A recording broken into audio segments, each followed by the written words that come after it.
Alors bonjour à tous, juste une petite clarification pour ceux et celles qui sont embêtés.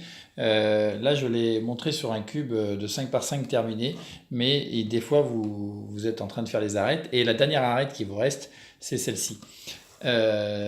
C'était juste pour clarifier l'idée que j'ai essayé de regarder dans mes vidéos, je dois l'expliquer mais j'arrive pas à retrouver où, donc là je vais faire une vidéo spéciale pour ça.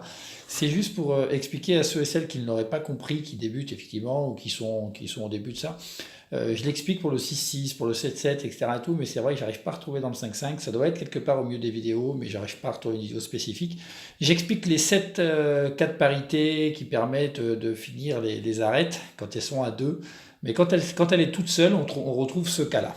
Ce cas-là, si vous allez dans les vidéos de 4 parités du 4 par 4, vous allez trouver le cas numéro 1, c'est-à-dire celui-ci. Celui où on a une arête, voilà, qui est comme ça. Eh bien, celui-ci, c'est exactement le même que celui-ci. Vous devez vous trouver dans la même position. Vous appliquez la formule du cas numéro 1 du 4 par 4. Sauf que là, vous voyez, l'arête du 4 par 4, eh bien, c'est 2 pièces. Ici, il y en a 3. Mais en fait, il faut faire abstraction de cette pièce-là. Celle-ci, vous vous en occupez pas. Parce qu'en fait, qu'est-ce qu'on fait quand on fait la formule du 4-4? C'est qu'on va inverser cette pièce et inverser cette pièce. On va les emmener derrière, on va les inverser de sens et les faire tourner. Donc elles vont se pivoter comme ça, et également de chaque côté. Eh bien, on va faire la même chose avec ces deux pièces. C'est-à-dire que la formule du 4-4, vous l'adaptez avec ce rang-là pour cette pièce-là, et ce rang-là pour cette pièce-là. Et vous ne touchez jamais aux 3 pièces qui sont déjà bien placées.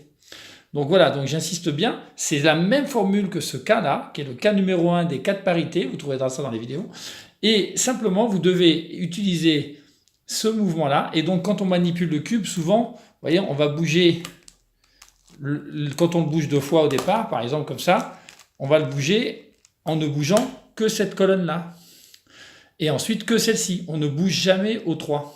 Ce qui fait qu'à l'arrivée, comme là vous permutez les 2 pièces, là vous allez permuter aussi les 2 de départ ici. Et ces 2-là de départ permettront de se retrouver sans aucun problème. D'accord? Donc je pourrais le faire, mais je pense que ce n'est pas utile. Ce qu'il faut juste comprendre, ça demande un peu de réflexion, mais c'est normal, il en faut un peu, c'est d'utiliser cette formule-là à ce cube-là, sans toucher aux 3 pièces déjà en place. Voilà. Le mouvement de ce rang-là correspond à celui-là, et de celui-ci à celui-ci. Allez, normalement, ça devrait y aller. Allez, bon cube à tous.